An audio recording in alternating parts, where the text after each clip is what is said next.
तो एक्सरसाइज 1.3 का question number 1 हमारे सामने है, जो कि है write the following in decimal form and say what kind of decimal expansion each has.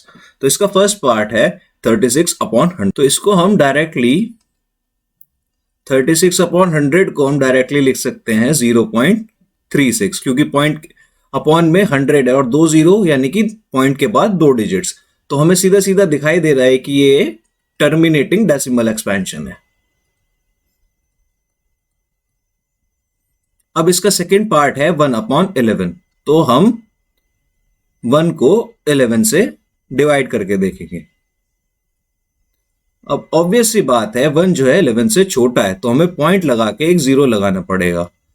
मगर अब भी 10 आया, 10 भी 11 से छोटा, तो हमें एक और जीरो लगाना पड़ेगा, तब ये 100 बन जाएगा। अब 11 9 जा 99, एक रिमाइंडर बचा, अभी भी टर्मिनेट नहीं हुआ, तो दोबारा से जीरो लगाना। एक जीरो तो हम ऐसे ही लगा सकते हैं, मगर अब भी छोटा है, तो दोबारा से एक और जीरो लगाएंगे, तो हमें क्वेश्चन में भी एक जीरो ऐड करना पड़ेगा।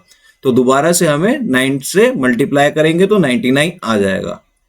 फिर से 1 रिमाइंडर बचा, तो दोबारा से सेम यही होगा, एक जीरो लगाएंगे, नीचे रिमाइंडर में 2 जीरो, फिर 9 से मल्टीप्लाई करेंगे 11 को तो 99 आ जाएगा, फिर 1। तो इससे हमें पता चल रहा है, हमने 3 स्टेप्स करके देख लिए कि बार बार वही रिमाइंडर आया जा रहा है।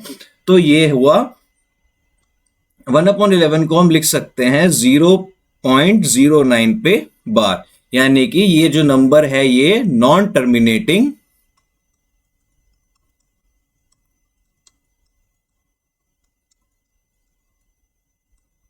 रिपीटिंग डेसिमल एक्सपेंशन है।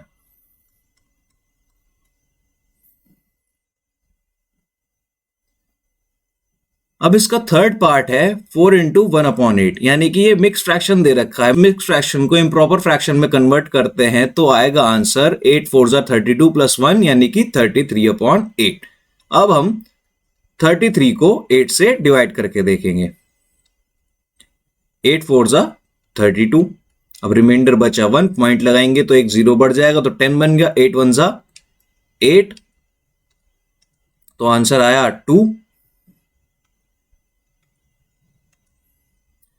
अब पॉइंट तो पहले से ही लगा हुआ है, तो एक जीरो में ऐसे ही ऐड कर लेंगे। अब 8 2 जा 16, 20 में से 16 को माइनस करा तो आंसर आया 4। अब पॉइंट तो पहले से ही लगा हुआ, तो एक जीरो हम दोबारा से ऐसे ही ऐड कर सकते हैं। अब 8 5 जा 40, तो अब हमारा रिमाइंडर आ गया 0। तो 33/8 को हम लिख सकते हैं 4.125। अब ये एक टर्मिनेटिंग डेसिमल एक्सपेंशन है, जैसे कि हम देख पा रहे हैं, क्योंकि रिमाइंडर हमारा 0 आ गया। क्वेश्चन नंबर 1 का फोर्थ पार्ट है 3/13। तो हम इसमें 3 को 13 से डिवाइड करके देखेंगे। तो ऑब्वियस सी बात है 3 जो है हमारा वो छोटा है 13 से, तो हमें एक पॉइंट लगा के 0 ऐड करना होगा। तो 13 2 जा 26, तो बचा 4। फिर अब पॉइंट तो पहले से ही लगा हुआ है, तो एक जीरो ऐड कर लेंगे। 13 3 जा 39, फिर बचा 1, पॉइंट लगा हुआ है, तो हम एक जीरो ऐड कर सकते हैं, मगर एक जीरो से काम नहीं चलेगा हमें, तो फिर क्वेश्चन में भी जीरो ऐड करना पड़ेगा।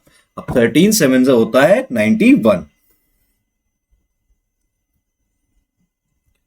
अब रिमाइंडर बचा 9, यानी कि अब इसको हम एक जीरो लगा के 90 बना सकते हैं। तो 13 6 जा होता है 78। अब बचा आंसर हमारा 12, अब एक जीरो हमने बढ़ा लिया तो वो आ गया आंसर 120।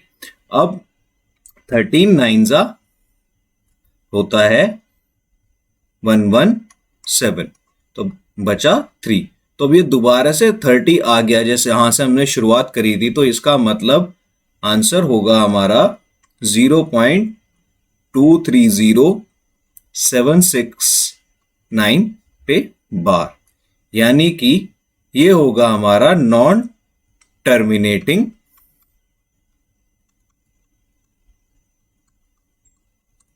रिपीटिंग।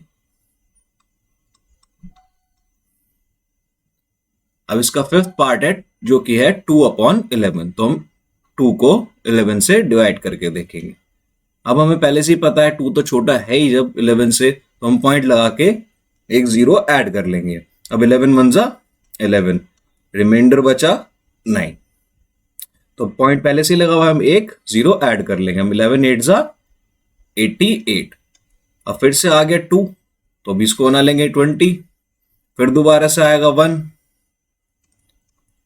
तो 11 1 11, फिर बचा 9, पॉइंट पहले से ही लगा हुआ है तो हम एक 0 ऐड कर लेंगे, फिर 11 8 88, तो यानी कि हमारा 0.1818 बार बार रिपीट हो रहा है। तो हम 2/11 को 0.18 के ऊपर बार लिख सकते हैं, यानी कि ये वाला नंबर भी हमारा नॉन टर्मिनेटिंग रिपीटिंग नंबर है।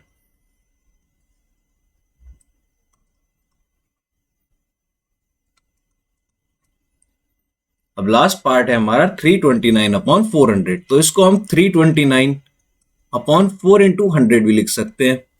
तो अब हम पहले 329 को 4 से डिवाइड करके देखेंगे।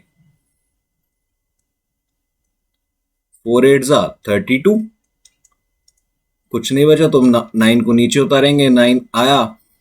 अब 4 2 8, रिमाइंडर बचा 1। अब हमें पॉइंट लगाना पड़ेगा, पॉइंट लगा हुआ है तो हमने एक 0 ऐड कर लिया,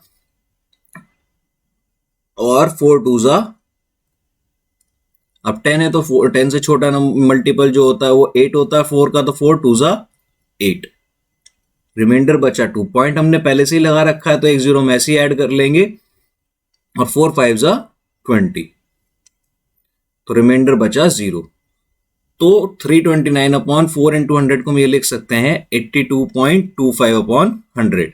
तो 329/400 का जो आंसर आएगा डेसिमल एक्सपेंशन में वो होगा 0.8225, जो कि एक टर्मिनेटिंग डेसिमल एक्सपेंशन है।